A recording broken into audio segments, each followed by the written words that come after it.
Rahotanni daga Realmadrid. Ramos ya nemi taimakon Carlos Ancelotti akan Florentino Perez.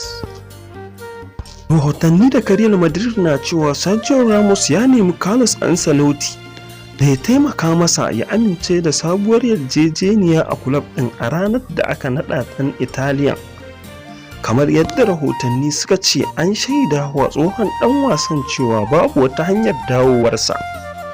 Hausa Football News TV, ku danna mana subscribe sannan ku danna mana alamar ƙararrawa domin ci gaba da kasancewa tare da mu a kodayaushe. Kocin Madrid Carlos Ancelotti ya koma Bernabeu makonni biyu kacal kafin Ramos ya fice da hawaye lokacin da kwantiraginsa ya ƙare, wanda ya kawo ƙarshen zamansa na shekaru 16 a Bernabeu ɗin. A lokacin da kulob ɗin ya tabbatar da zuwan Ancelotti daga Everton, Ramos ya riga ya kaddara ya bar ƙungiyar bayan da ya jajirce kan tayin kwantiragin da ya yarda cewa ya kamata ya warware. Da fitarsa ta kusa, Ramos ya yi waya da Ancelotti don yin kira da kansa ga sabon manajan da aka nada don taimaka masa ya ci gaba da zama a kulob ɗin.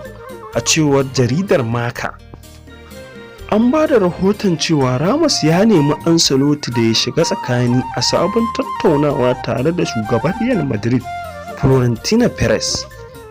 Kafar yada labarai ta Spain ta ce Ancelotti ya gaya wa Ramos halin da ake ciki ya fi ƙarfinsa, abin da ya kai ga ɗaya daga cikin 'yan wasan da suka fi samun nasara a tarihin Los Blancos dole barin ƙungiyar La Liga bayan kwanaki 15, wato Sergio Ramos.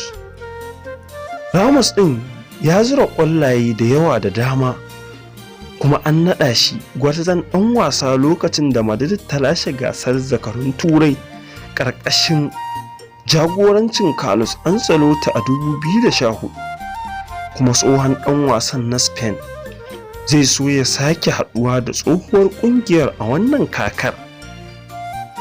Maimakon haka, ya gudanar da taron manema labarai na ban tausayi a kulob ɗin don tabbatar da ficewarsa, duk da cewa yana da yarjejeniyar shekara guda kan ragin sharuɗan da aka bashi watanni da suka shuɗe. Paris Saint-Germain ta ƙulla yarjejeniya da Sergio Ramos a farkon watan Yuli kan yarjejeniyar shekara 2, lokacin da ya bayyana kansa da alfahari don kasancewa cikin manyan 'yan wasan na Faransa. Shahararren ɗan wasan Barcelona Lionel Messi, tun daga lokacin da ya kasance tare da shi a Parc des Princes, biyo bayan ya rasa kwantiragi tare da Barcelona, wanda ta kasa iya ƙulla sabuwar yarjejeniya da gwarzon nata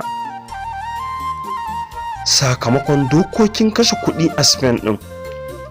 Ramos, mai fama da rauni, yanzu ba zai buga wa PSG wasa ba, inda ya rasa wasanni 2 na gasar Ligue 1 kawo yanzu. Ku ci da kasancewa da Hausa Football News domin ci gaba da kasancewa tare da zafafan labaran da suka shafi ƙwallon ƙafa. Ku danna mana subscribe. Hausa Football News TV. Hausa Football News TV.